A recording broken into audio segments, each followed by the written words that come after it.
Polk County Supervisor Robert Brownell has had a long career in public service, nearly 40 years. He was first elected to Clive City Council in 1985 and later elected as the city's mayor. Brownell then ran for a seat on the Board of Supervisors and won in 2000. He's serving his 6th term, which will also be his last.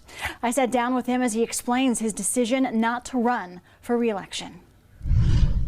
Not something you want to talk about right now, but why are you not running for re-election? Well, there's several reasons actually, and none of them would be, if you had a pie chart, none of them would be the 51% probably, but one of them obviously is the Alzheimer's piece, but my wife has. It's taken a lot out of me, there's no question about that. That's not the only reason though. I think, I've been in office for the county for 24 years. I was elected to the Clive City Council in 1985. So I've been continuously in an elected position since 1985, and but the county for 24 years at the end of the day. And so I kind of think that it's time for new blood to come in there and bring us some new ideas. I think I've done a good job since I've been there. I took it seriously and tried to do my best. So time for somebody else to take it seriously and do their best. What do you think the future looks like for the county? Well, pretty good. I mean, we're always wary of what the legislature is going to do with respect to local governments and all that. So, but Polk County and Metro Des Moines, really, I tend to look at it more like a Metro Des Moines kind of situation. Although the bulk of the population lives in Polk County, it's not all Polk County. But this is a growing metro. It's just doing fantastic. We're the #2 metro in the U.S. for foreign growth, which we're very happy with. It shows we're a welcoming community. And that'll continue probably. Our secondary immigration numbers are gigantic. So that's great, and that kind of growth really helps us. And from a workforce perspective and cultural perspective, a lot of different perspectives. So that's great. There's a lot of good places to get a good job, have a good career, good schools here. So there's a lot of positives. So I think, the trick is going to be to keep it going, and because once you get successful, that's great. But you can't just lay down. You can't go to sleep on it because anything can happen, as I know personally and professionally both.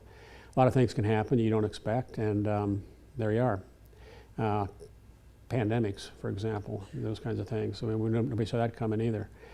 But we weathered that very well here in the metro, and we've got some great folks in leadership positions across the metro and these different city councils.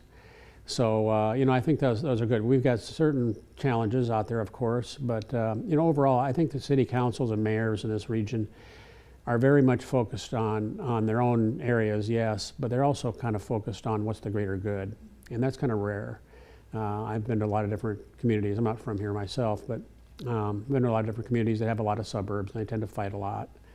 So, not so much here, so that's great. What's next for you after your term?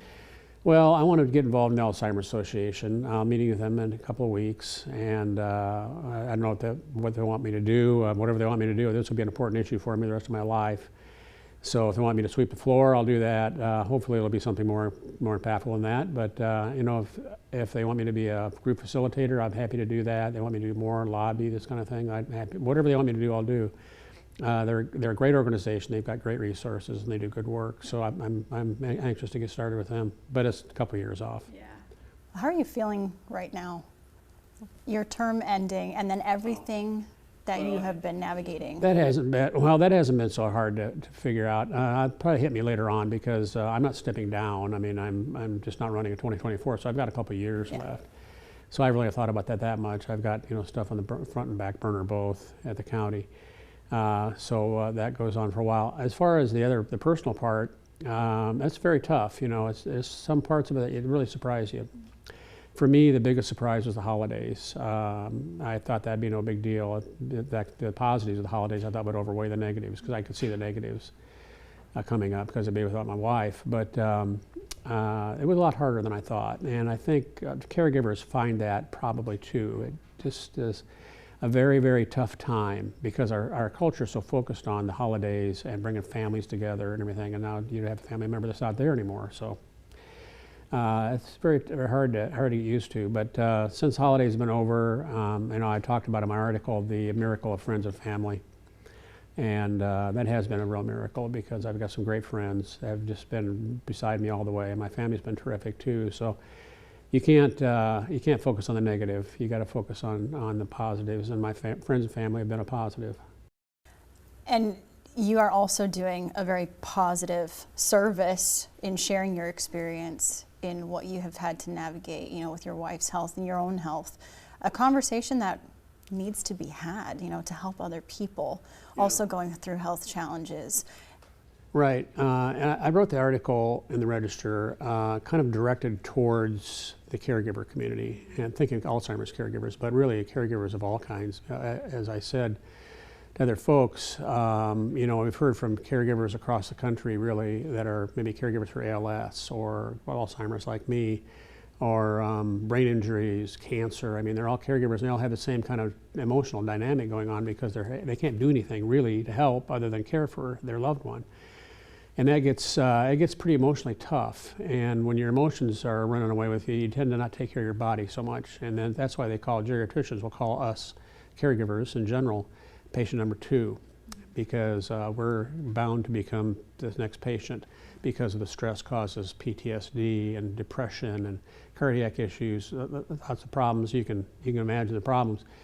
But if you don't take care of yourself, you're going to be a patient yourself, and that doesn't do anybody any good. So I think I wanted people to understand, the caregivers community especially, they're not alone, because you feel so isolated when you're doing it. I'm the only one who's ever done this. I can't believe this is so hard.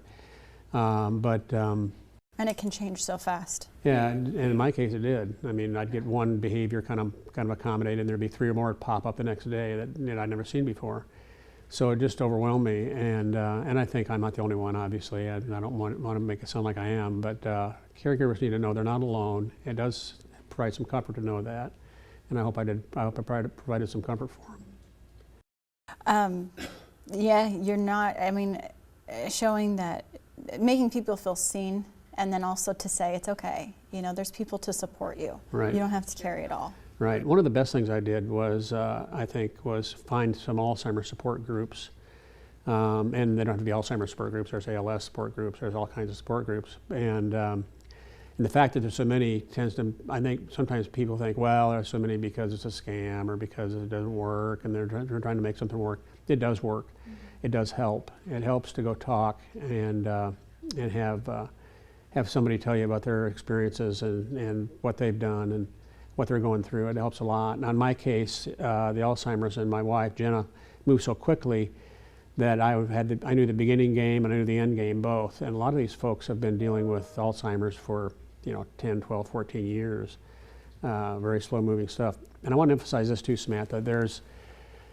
If you're diagnosed in the mild category, you've got a chance at having a normal life. You really do, because you can eat healthy, exercise, learn new things, socialize. It's easy stuff to do, but we tend to isolate when we get sick, That's what you can't do. If you do that, you can plateau and have a pretty normal life for a long, long time. Once you get into moderate and severe, not so much, but mild, yes.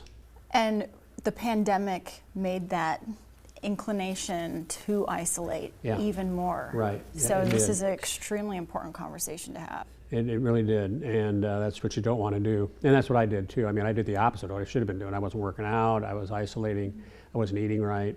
I lost 25 pounds without doing anything different. My hands were shaking. I looked like I had Parkinson's or something. So it was all stress related, and so I'm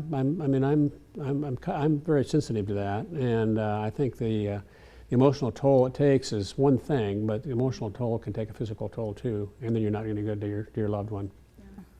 What do you as you've made this decision to not go for re-election, looking back on those years of service, what is a memory, something that you're most proud of that you've done in your role?